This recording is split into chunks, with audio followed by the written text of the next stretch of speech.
欢迎来到新兴消息频道，请订阅频道，所以大家不要错过当天最热门的新闻。我们今天的时事通讯包括以下内容：马瑞力挺赵丽颖被骂，没看电影却夸赵丽颖演技，气得包了9场电影。在这个键盘侠比影评人还多的时代，明星好友公开站队支持，往往比电影本身还要精彩。最近《酱园弄》这部号称10年磨一剑的陈可辛新作，硬生生把赵丽颖的演技推上了舆论的风口浪尖。而就在全网对赵丽颖的表演风格口诛笔伐之际，她的好友马瑞却上演了一出虽千万人无往矣的戏码，不仅用 AI 写了篇彩虹屁长文力挺赵丽颖，被网友群嘲后更是怒包9场电影以示支持。一场台词引发的血案，事情还得从《酱园弄》点映说起。这部集结了章子怡、杨幂、赵丽颖等半个娱乐圈的民国悬疑片，本应是今年暑期档的王炸，谁知点映后口碑直接崩盘。而赵丽颖饰演的先锋作家西林，更是成了众矢之的。她在法庭上那句詹周氏不要屈服的台词，被网友疯狂吐槽像小学生背课文。有人毒舌评论，这演技连校园剧都不如，导演选角时是不是被绑架了？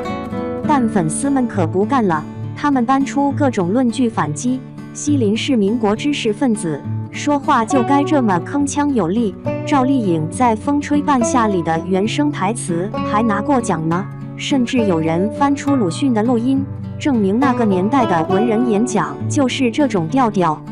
双方你来我往，战火从微博蔓延到豆瓣，从抖音烧到知乎，活脱脱一场台词界的世界大战。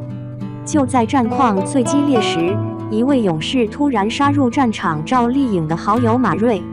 6月21日中午，这位不怕事儿大的肘用 AI 生成了一篇点评《酱园弄》演员演技的文章，对赵丽颖的表演那叫一个赞不绝口。按理说朋友互夸再正常不过，可问题在于马瑞压根没看过电影，爱写的彩虹屁翻车现场。马瑞那篇 AI 生成的夸夸文，堪称灾难级操作示范。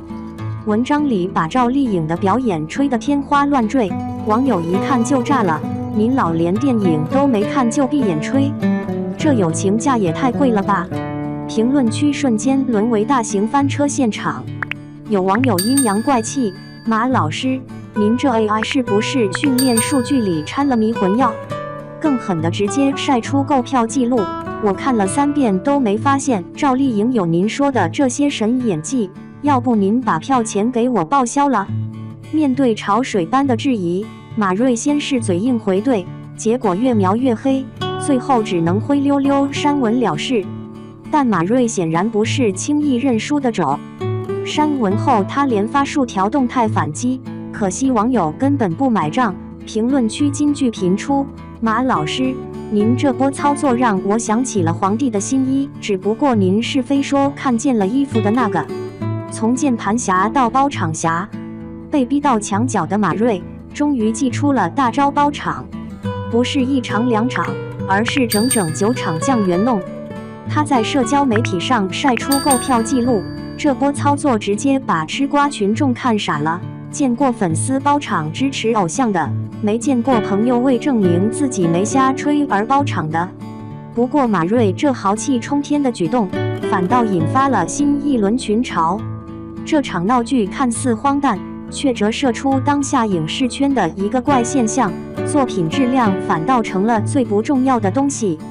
当酱园弄的口碑危机从剧本拖沓演变成赵丽颖台词差，又从赵丽颖台词差升级为马瑞无脑互友，电影本身想要传达的女性觉醒主题，早就被淹没在口水战里了。当友情遇上专业，马瑞这出为朋友两肋插刀的戏码，其实暴露了娱乐圈站队文化的尴尬。在这个圈子里，公开支持好友几乎成了某种政治正确，但专业评价和私人交情搅和在一起，往往适得其反。就像网友吐槽的，要是夸演技都得先包场，那影评人早就破产了。更讽刺的是，就在马瑞慷慨解囊的同时，酱园弄的票房预测已经从最初的5至8亿下调到4.9至7.5亿。片方为了止损，甚至开始下架网友的吐槽视频，被嘲讽是无嘴式公关。而赵丽颖本人则在风波后晒出一组旅行照，配文想去迪士尼见美美，似乎对外界争议毫不在意。这场闹剧最终没有赢家，马瑞的爱影评成了笑柄，赵丽颖的演技争议依旧无解，酱园弄的口碑也难以逆转。唯一得利的大概是电影院，毕竟像马瑞这样为挣清白怒包酒厂的金主爸爸，可不是天天都能遇上的。2. 酱园弄赵丽颖演技以笔锋为刃，剖开时代暗涌，寸铁亦可成利器，端看只比人。说起酱园弄，这出戏码着实沸反盈天，里头赵丽颖那女先生西林，那是千夫所指，亦是万众瞩目。老实讲，当初耳闻要让她来担纲这号人物，我心头的小鼓敲得震天价响。毕竟她往昔给人的印象多半是小家碧玉、甜蜜入骨的偶像剧当家花旦，如今要摇身一变成个风云际会、只比魏哥的昆凌，这落差怕不是要闪了腰。大幕拉开，我这颗悬着的心才算落了的。感情赵丽颖这回真真叫人另眼相看，她饰演的西林并非是那等不食人间烟火、高岛虚空的白月光，而是有血有泪、有胆识亦有彷徨的凡夫俗子。她以冷峻的笔致铭刻着那个年月里女性的穷穷竭力，以铮铮之言挑战着蛮憨之事。权且铺陈一番剧情，时为1945，魔都风云变幻。赵丽颖化身的西林娘子，透过字里行间关怀着一桩名唤詹周氏的冤案。詹周氏蒙冤杀夫，而西林烛照之下，却窥见这魑魅魍魉之后，掩藏着更为渊庭月质的社会痼疾。他凭借舆论的刀刃，试图替詹周氏拨云见日，也为那时代一切身陷囹圄的妇人摇旗呐喊。赵丽颖的演绎最能撼动人心的是她将西林的两面性诠释得淋漓尽致。一方面，她是饱读诗书的雁北孤客，骨子里透着书卷气，沉静而内敛；另一方面，她更是敢为天下先的行动派，直面压迫，亦能揭竿而起。且看西林为詹周氏摇笔杆子，为其鸣冤那段，赵丽颖眼中的那份专注与刚毅，简直要溢出荧幕。她执笔的力道，字字珠玑的语调，无不恰如其分地展现了文字的伟力。而当她在公堂之外横眉冷对伪警察的恫吓时，那句妇人的命不是用来任人践踏的，更似破土而出的竹笋，暗藏着勃勃生机。这西林一角在这戏里可不单单是个寻常人物，更是一种精神的具象化。她既是女性困厄的记录者，也是时代暗流的解读者。她以传笔为刀，将那年月里男权社会对女性的戕害悉数抖落于世。试想一下，彼时女性的处境何等卑微，她们被视作男性的附庸，没了独立的人格，更遑论自由的权利。一旦飞来横祸，往往只能忍气吞声，甚至连如灭都不能。西林的难能可贵，就在于他敢于撕破这虚伪的假面。